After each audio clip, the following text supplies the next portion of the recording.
Bueno, mi nombre es Mónica Lozano, tengo 29 años, casi 29, tengo 28 años, ahorita en agosto cumplo 29. Soy una mujer, soy feminista antes que cualquier otra cosa. Creo que me enorgullece mucho cada vez que me nombro como feminista porque al inicio me costaba mucho nombrarlo y siempre fue un proceso doloroso. Nombrarse feminista no es fácil, pero bueno, creo que ahora me gusta mucho presentarme desde el feminismo. Soy periodista, soy comunicadora social, estoy aquí en Bogotá, en una universidad que se llama Jorge Tadeo Lozano, y a partir de mis estudios en periodismo empecé a interesarme mucho desde antes, desde el colegio, incluso pensaría yo como por temas sociales, pero salgo de la universidad y entro a trabajar a una radio de derechos humanos aquí en Bogotá que se llama Contagio Radio. Y allí es donde como que florece todo el tema, todo mi interés por los derechos humanos, que es tan complicado trabajar en Colombia. Creo que en la universidad no lo había visto como tan cercano, pero entro a esta radio y empiezo a descubrir un montón de conflictos, comunidades, problemáticas en todo el país que, aún siendo colombiana, bogotana, en fin, pues desconocida completamente. Entonces entro allí y me doy cuenta de muchas cosas y como que eso explota. Y ahí es donde empiezo a trabajar temas más allá. Yo trabajaba sobre todo el tema del maltrato animal, que siempre también me ha tocado muchísimo, pero pues me doy cuenta de otras dimensiones de este país que a los ojos de una persona que vive en Bogotá, que es casi que una burbuja, pues es muy difícil ver, ¿no? Entonces, pues allí en Contagio Radio me doy cuenta de muchas situaciones del país, conflictos socioambientales muy complicados en La Guajira, en Antioquia, ahora con el proyecto de Hidroituango, en el Putumayo, con las petroleras, con las mineras, en fin, en muchos lugares del país donde pues siempre prima el poder empresarial, el poder económico sobre el bienestar de las comunidades. El bienestar de las comunidades, el bienestar también pues del planeta, de los animales, en fin, como de la diversidad también que tiene este país, que es tan increíble, pero pues que siempre está subyugada a ese mismo poder económico y empresarial que acaba con absolutamente todo. Entonces todo esto empieza como en Contagio Radio, pues como a tocarme cada vez más cerca, y entonces allí empiezo a trabajar programas de radio específicos sobre derechos humanos y sobre temas ambientales, que era como lo que más me tocaba, pero luego también me empiezo a acercar al feminismo y es ahí una lucha constante de lo que les decía hace un momento, y es pues tan difícil que es nombrarse feminista y en un país como este que es, mejor dicho, la cuna del patriarcado y el machismo, así de una manera. Obviamente yo sé que en todo el mundo es así, pero pues este país también es muy complicado en muchas cosas. Y incluso trabajando en una emisora de derechos humanos, nombrarse feminista suele ser muy complicado. En la izquierda también el machismo es latente y el patriarcado está ahí presente, está en todo lado, entonces también es muy difícil como arraigarse en eso y además pararte desde eso para defenderte también. Y bueno, pues eso es como ideológicamente lo que soy. Y creo que siempre lo que me va a interesar es poder enfocar mi trabajo del lugar que sea en el que esté, pues en reivindicar el feminismo, en reivindicar los derechos humanos, especialmente de las mujeres, y también los derechos ambientales, los de la madre tierra, los del planeta, en fin, los de los animales también, que para mí son como... O sea, creo que si no se dan las dos luchas al tiempo es imposible que este país y este mundo en algo progrese o mejore. Entonces creo que tienen que estar de la mano el tema ambiental con el tema, pues, desde el feminismo. Bueno, el paro nacional en Colombia no es de ahorita, no es del 2021, viene tiempo atrás, vienen dándose momentos como hitos históricos políticos en el país importantes, por ejemplo, todo el tema de los votos a la consulta anticorrupción, fue una votación masiva, una votación a un candidato alternativo, progresista, de izquierda como Gustavo Petro. También fue una votación masiva, sin embargo gana Iván Duque, y sabemos desde el movimiento social que pues eso significaba mucho retroceso en materia de derechos humanos y en materia del acuerdo de paz. Sí, el acuerdo de paz es digamos, uno de los momentos más importantes de este país para empezar a trabajar otros temas, para empezar a hablar de la importancia, no sé, por ejemplo, de una reforma agraria, de que la gente en los territorios donde está la coca, bueno, cómo hacemos para sustituir la coca y una forma que no sea erradicar y quitarle pues lo primario para las familias donde están en lugares donde hay coca, sino bueno, una sustitución progresiva, que no sea violenta como viene sucediendo, que cuando pasan muchas cosas y entre ellas terminan muchas familias, campesinos, indígenas, incluso asesinados por fuerzas del Estado en el marco de las erradicaciones forzadas.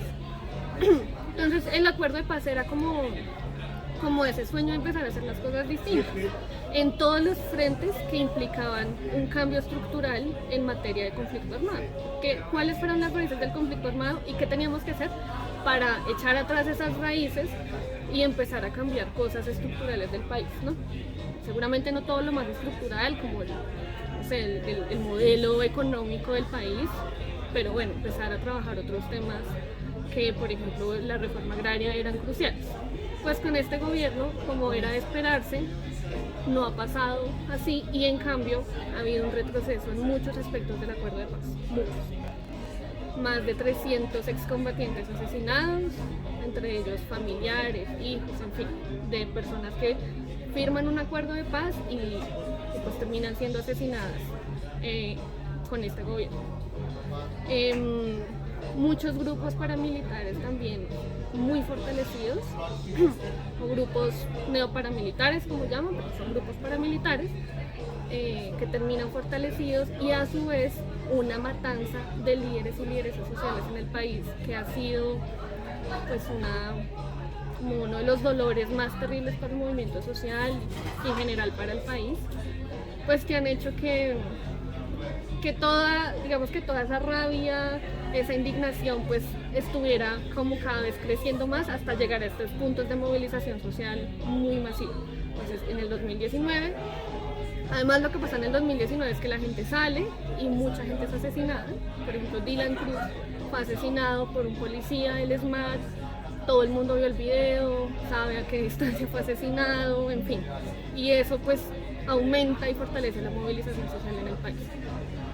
Bueno, viene la pandemia y obviamente eso todo pues lo calma un poco, pero la pandemia también nuevamente evidencia pues la desigualdad social que hay en este país tan terrible. La gente no puede ir a estudiar, sí, en fin, mucha desigualdad, mucha gente en los territorios, en diferentes regiones del país, pues sin con qué comer. O sea, imagínense, se pudo ver eso en el momento de la pandemia, pero es algo que viene desde tiempo atrás, sino que ahorita empieza a ser visible por la pandemia. Y todo eso también entonces nos trae a esta movilización social del 2021, que ha sido muy violenta también, donde la única respuesta estatal es el SMAT, que es el Escuadrón Antidisturbios, que básicamente sale en una lógica con una doctrina militar del enemigo, que sigue muy arraigada al conflicto, ¿no? La doctrina militar del conflicto pues es el enemigo, el de izquierda, el sociólogo, los estudiantes, y como todo ese enemigo que se había marcado en el marco del conflicto sigue absolutamente vigente en las fuerzas militares, y por eso pues cuando no salen en una tónica de verdad de garantizar la protesta social como lo dicen todo el tiempo, sino de acabar con el enemigo, que es la persona que sale a protestar. Y de ahí pues la cantidad de personas que han sido asesinadas, violentadas. Entonces en el marco del paro nacional, por supuesto, han habido muchas violaciones de los derechos humanos. Era la ciudadanía, los jóvenes, el movimiento social registrando con sus propios celulares a través de las redes sociales la cantidad de violaciones de derechos humanos que había en Cali, en Bogotá, en Boyacá, en fin, en Santander, en todo el país. Era una cosa que que yo me acuerdo y dan ganas de llorar porque todas las noches era todo el tiempo como una incertidumbre constante de cuántas muertes va a haber esta noche. Porque de verdad era así, era verlo en vivo y en directo, no a través de medios masivos de comunicación porque eso no salía, sino a través del Instagram de la gente, de los periodistas que estaban allá, de los fotógrafos que en vez de estar tomando fotografías decían, o sea, si no publicamos esto y si no lo grabamos en vivo y en directo, pues esto va a seguir impune. Y es muy interesante porque mucha gente, artistas internacionales y todo, empiezan a unirse a esos live en Instagram, en Facebook, y eso empieza como a masificarse. Justin Bieber incluso sale y uno decía, ¿cómo es posible que tanta gente afuera esté hablando de esto? Y en este país uno prende el televisor y la noticia es el trancón por las movilizaciones. Entonces, eso era muy doloroso. Desde el 28 de abril hasta hace menos de un mes, pues todas las noches era una incertidumbre y un terror, y era acostarse aquí en Bogotá, que eso era una cosa impensable, escuchando los helicópteros, escuchando las alarmas todo el tiempo, porque pues el movimiento social o la movilización social estaba tan fortalecida que la única respuesta del gobierno era pues salir a matar a la gente. Y en el marco de ese salir a matar a la gente, a las mujeres siempre nos toca más difícil. Y por ejemplo en Popayán, bueno, más o menos la Defensoría del Pueblo habla de unos 112 violencias de género en el marco del paro nacional. Recuerdo mucho el caso de una chica en Popayán, si no estoy mal, que se alcanza a grabar una parte que ella fue tocada, fue violentada sexualmente por integrantes del ESMAD. Ella lo denuncia esa noche por Facebook y al otro día ella se suicida. Entonces se llamaba Alison, tenía 17 años. Eso es solo un ejemplo de la cantidad de cosas, violencias. O sea, digamos, los policías salían directamente a decirle a las mujeres guerrilleras, vándalas, que nos iban a violar, ¿sí? Los policías diciéndote eso porque salías a protestar en Bogotá y en todas las partes del país. Entonces, pues siempre a las mujeres nos toca más difícil. Creo que hay como un registro de 27, no violencia sexual, sino violaciones sexuales, y no solo a las mujeres, sino comunidad LGBTI, personas trans, o sea, que los detenían y constantemente la tortura era los vamos a violar, los tocaban, a las mujeres también, en fin. Una cosa pues muy fuerte, como siempre nos pasa a las mujeres y en general a las diversidades de género, pues cuando son reprimidas por las fuerzas del Estado. Y bueno, pero también en medio de eso las mujeres, el movimiento, digamos, el feminismo, también el movimiento LGBTI, pues nos damos cuenta que no estamos necesariamente representados en ese pliego de exigencias del Comité del Paro Nacional.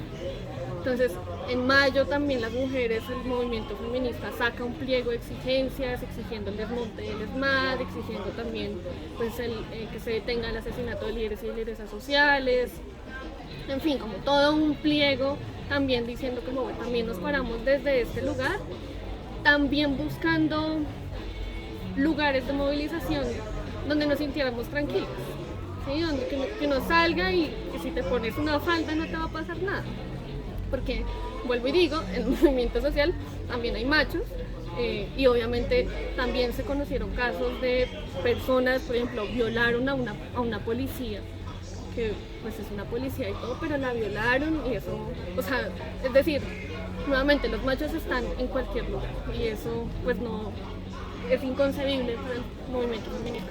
Bueno, y entonces pues también el movimiento feminista saca un pliego de exigencias, también incluso armamos jornadas de movilización, digamos, desde el feminismo, ¿sí? Muchas mujeres, mamás, pues también terminan muy afectadas porque sus hijos y sus hijas terminan sin ojos, asesinados, violentados. Entonces también incluso hubo movilizaciones de comadres, llamábamos aquí en Bogotá. Entonces las mujeres salíamos con las amigas, era pues sobre todo una movilización mucho más tranquila para nosotras porque eran lugares del cuidado, ¿no? Donde solo estamos mujeres, o por lo menos la mayoría solo somos mujeres. Y también eso fue muy bonito, ¿no? Como el movimiento feminista también escoge lugares específicos, puntos de movilización desde el feminismo y además con arengas que sean feministas. Porque luego uno se pone a pensar cuántas arengas hay y cuántas de esas siguen siendo súper machistas, especistas, en fin, un montón de cosas que no nos representan como feministas. Y bueno, eso es como una parte muy bonita de las movilizaciones y como el feminismo como que se impone también sobre, bueno, esta es nuestra agenda y como que también nos sintamos representadas en el paro nacional. Bueno, y en el marco del paro nacional, pues obviamente el periodismo ha sido blanco, el periodismo investigativo, que sale a la calle, que consulta los diferentes puntos de vista frente a un tema como el paro nacional, pues se ha visto gravemente afectado. Pero también ha sido la posibilidad, y yo creo, de empezar a valorar periodismo alternativo. Porque si no es por ese periodismo alternativo, seguramente a nivel internacional no se conocería nada de lo que estaba pasando en este país, de la cantidad de violaciones a derechos humanos. Entonces es un momento en que yo creo que la gente empieza a valorar mucho ese periodismo alternativo. Pues eso es muy, muy interesante y al fin yo decía, o sea, ya no, en ese momento no hago parte de ese periodismo alternativo, estoy desde otros lugares, pero decía, oiga, por fin la gente empieza a valorar y a ver otra cara del periodismo que no es el de los medios masivos, que eso es un periodismo al servicio del poder, pues que para mí eso no es periodismo realmente.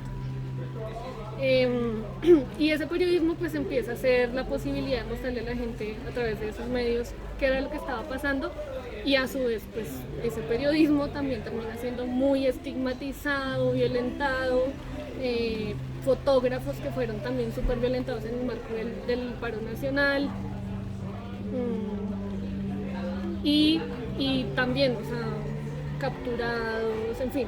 Digamos, el SMAT seguía por más de que la gente sale con prensa, con casco, diciendo que es prensa, eso no le importa a las fuerzas estatales. Bueno, y ya para despedirme, no me queda más que agradecer por este espacio, por hacer parte de Mundo Berriac. De verdad que para mí, que eso no lo conté al inicio, pero pues lo que soy ahora también en parte es gracias a que estuve en un país como el País Vasco, donde aprendí, me fortalecí, conocí una gente increíble, como las personas que hacen parte del Mundo Berriac.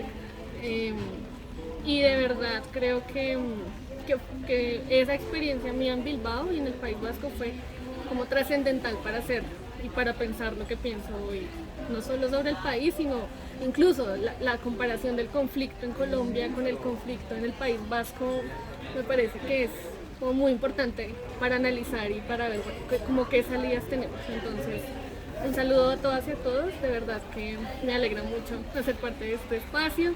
Un saludo a todas las personas de Mundo Berriac y gracias también por invitarme y por venir a Colombia y bueno, empezar también a construir lazos y puentes entre estos dos lugares en medio del Atlántico, pero que yo creo que hay muchas cosas por construir y por descubrir.